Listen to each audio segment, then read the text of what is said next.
দুঃখ কেউ আমরা চাই না, সবাই কিন্তু সুখ আমাদের দরকার। তাই সুখটা আসবে কোথা থেকে আমাদের, সেটা আমাদের জানতে হবে। তো সুখের রাস্তা কোথা থেকে, সুখ জন্ম হয় কোথা থেকে, আমার ভিতরে সুখটা যে আসবে সেই রাস্তাটা দরকার, সেই রাস্তা আমার তৈরি করতে হবে। সুখের উৎস কি? আমরা যেমন চিনি খাই, মিষ্টি লাগে, সেই চিনিটা কোথা থেকে সৃষ্টি? আখের থেকে। আখ কাছে চিনির উৎস, তখন ভালোরও একটা উৎস থাকে, একটা গ্রন্থাগার থাকে, সেটা হচ্ছে সৃষ্টিকর্তা। তার হাতে ভালো মন্দ সব জিনিস কিন্তু সবসময় তার হাতে থাকে। তাই তাকে স্মরণ করতে হবে সবসময়ের জন্য।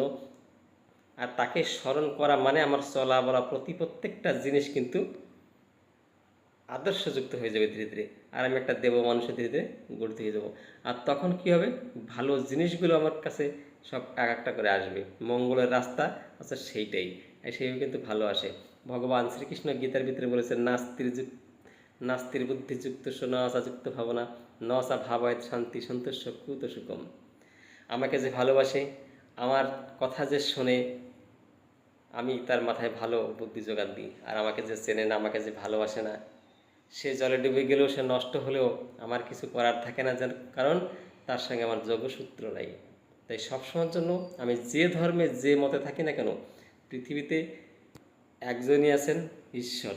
সে যে ধর্ম হোক না কেন, তার সাথে সম্পর্ক রাখতে হবে, পুরো অঢেল সম্পর্ক রাখতে হবে, যোগসূত্র স্থাপন করে রাখতে হবে সবসময়ের জন্য।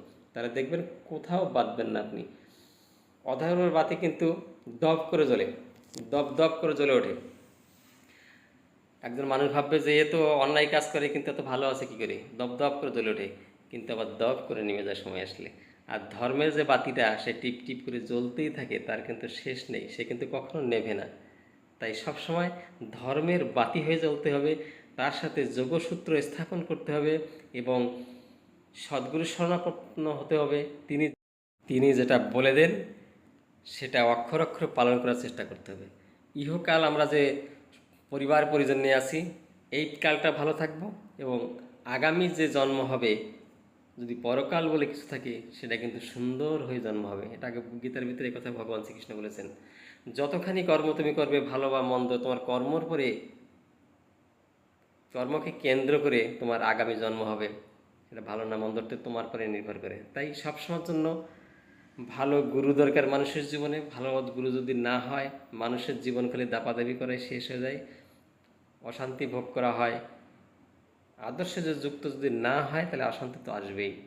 আদর্শ পরায়ণ হয়ে চলতে পারলে শান্তিকে কিন্তু আনা যায়, শান্তি কিন্তু সেদে ঘরে চলে আসে। আর আদর্শ পরায়ণ যদি না চালানো হয়, নিজের মতন যদি খেয়াল মাফিক চলা হয়, তাহলে তো বুঝতে পারছে না কি বলবো। তার চলা বলা যেমন হবে, তার প্রকৃতি তাকে কিন্তু তেমন ধরনের উপাধি দেবে, আর তেমন ধরনের তার চলা হবে। তাই সবসময়ের জন্য আমরা চেষ্টা করতে হবে যে তার সাথে যোগসূত্র স্থাপন করে রাখার জন্য। যোগসূত্র স্থাপন মানে যে ধর্মের ভিতরে যে নীতিটা আছে, সেটা কাটায় কাটায় পালন করাটাই হচ্ছে যোগসূত্র স্থাপন, তার সঙ্গে রাখা। সবসময় তার কথা লোকের বলতে হবে, যে বোঝে না তার কথা বোঝাতে হবে লোকরে, তার কর্ম করতে হবে। আমরা যত কর্ম করি নিজের জন্য, সেটা কিন্তু সকাম।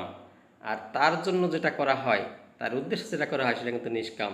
ঈশ্বরের প্রীতি আর আরাধনার তরে যেসব কর্ম নর অনুষ্ঠান করে, ইহা ভিন্ন অন্য কর্ম বন্ধন নিশ্চয়, ঈশ্বরের তরে কর্ম কর ধনঞ্জয়। ঈশ্বরের জন্য যেসব কিছু করা যায়, সব কিছু কিন্তু নিষ্কাম হয়, সেটা কিন্তু থাকে গচ্ছিত।